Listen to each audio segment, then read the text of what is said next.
நித்ரா. Hello, wife hospital admit பண்ணியிருக்கேன். அந்த mail தானே? அமுச்சிடுவேன். ம். ஓகே.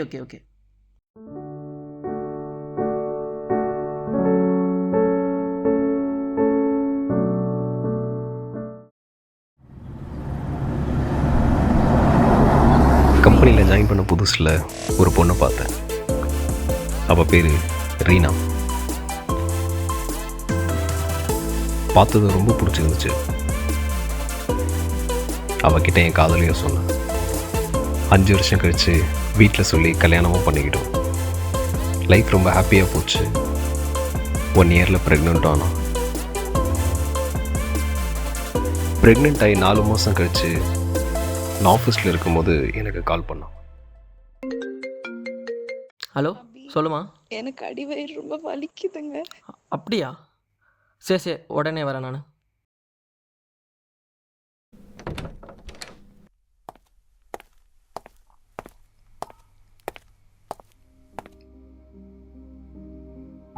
ஒய்ஃபுக்கு என்னாச்சு டாக்டர்?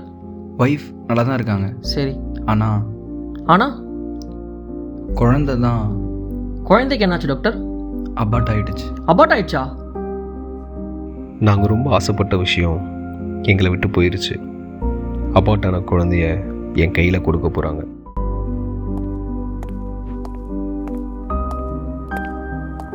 அட்டெண்டர். மிஸ்டர் அபினேஷ், மச்சான் கூப்பிட்றாங்கடா. சொல்லுங்க டாக்டர். ப்ரொசீஜர் எல்லாம் முடிஞ்சிருச்சு. உங்கள் ஃபெட்டல் வாங்கிக்கோங்க.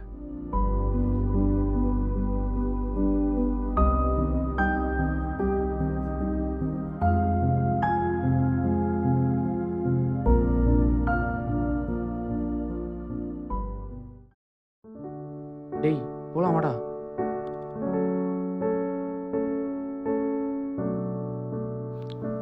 கூப்பிட்டாங்களா? இல்லை வெயிட் பண்ணுங்க சார். சரி, ஓகே.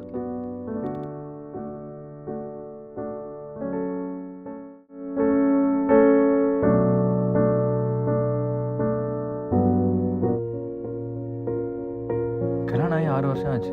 இன்னும் குழந்தை பெற்றுக்காமல் இருக்கீங்க? டேய் ட்ரீட்மெண்ட் எதுனா எடுக்க வேண்டியதில்லடா. எப்படா குழந்தை பெற்றுப்பீங்க?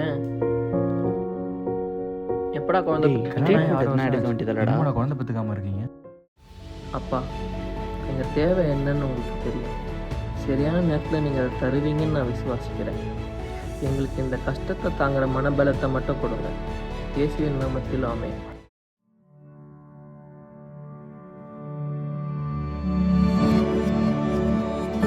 அபி, ஏய்,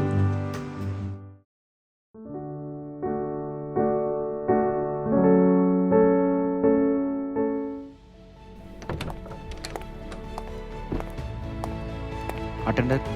mister Abinesh, congratulations Abhi. Thank you doctor. உங்களுக்கு பெண் குழந்தை பிறந்திருக்கு.